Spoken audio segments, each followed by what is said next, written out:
ये कहानी है विष्णु की, जो कभी बैडमिंटन का नामचीन खिलाड़ी हुआ करता था। कोर्ट पर उसका रैकेट चलना मतलब जीत तय थी। हर टूर्नामेंट में, हर अखबार में, हर दर्शक की जुबान पर बस एक ही नाम गूंजता था, विष्णु। लेकिन जिंदगी हर किसी को बराबर मौके नहीं देती। घर की हालत बिगड़ने लगी तो विष्णु को अपनी जुनून की जगह जिम्मेदारी निभानी पड़ी। वह अपने सपनों को अधूरा छोड़ शहर चला गया। मजदूरी करने कई साल बीत गए। अब विष्णु अपनी पत्नी तुलसी और बेटे आदित्य के साथ फिर अपने पुराने गाँव लौट आया है। वह अब रेलवे के कारखाने में काम करता है। दिन भर की थकान के बाद भी हर रात वह अपने पुराने रैकेट को पकड़कर सो जाता है, मानो वो अब भी अपने अधूरे खेल का सपना देखता हो। एक दिन तुलसी आदित्य को स्कूल में एडमिशन कराने ले जाती है। टीचर फॉर्म देखकर कहती है, फॉर्म तो पूरा भर दिया मगर स्पोर्ट्स सेक्शन खाली है। बिना किसी स्पोर्ट्स के एडमिशन नहीं हो सकता, इसीलिए तुम्हें कोई एक स्पोर्ट्स चुनना ही होगा। यह बात सुनकर तुलसी पहले विष्णु को फोन करती है, लेकिन जैसे ही विष्णु को स्पोर्ट्स शब्द सुनाई देता है तो विष्णु का पुराना दर्द जाग उठता है। वह गुस्से में कहता है, अगर बिना स्पोर्ट्स के एडमिशन नहीं होगा तो किसी और स्कूल में आदित्य का एडमिशन करवा लो। मगर तुलसी अपने बेटे के अच्छे भविष्य के लिए उसे किसी दूसरे स्कूल में नहीं भेजना चाहती, इसलिए वह बिना विष्णु को बताए आदित्य का एडमिशन उसी स्कूल में स्पोर्ट्स कैटेगरी बैडमिंटन में करवा देती है। लेकिन आदित्य से कहती है, पापा को मत बताना, ये बात हमारे बीच ही रहे।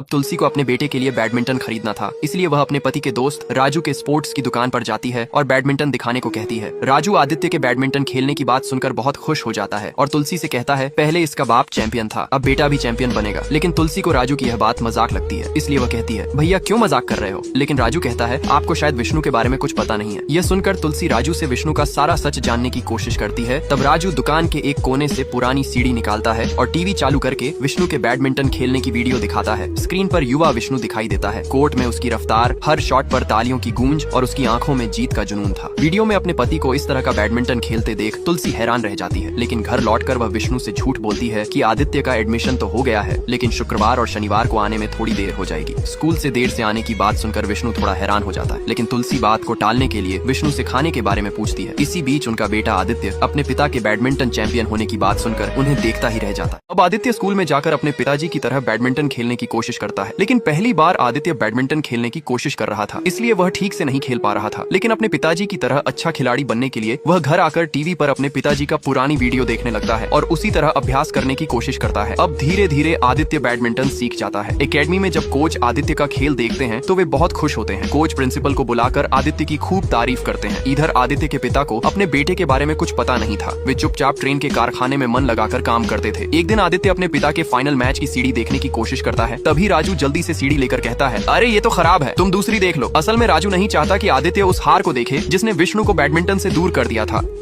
अगले दिन आदित्य के स्कूल में बैडमिंटन फाइनल मैच था, इसलिए वह जल्दी से अपनी मां के पैर छूकर स्कूल चला जाता है। आदित्य कोर्ट पर उतरता है और अपने पिता की तरह आत्मविश्वास से खेलता है। हर शॉट, हर पॉइंट पर उसके हाथ खुद ब खुद पिता की चाल दोहरा रहे थे। जब वह जीतता है, पूरा स्कूल तालियों से गूंज उठता है। प्रिंसिपल आदित्य को ट्रॉफी देते हैं।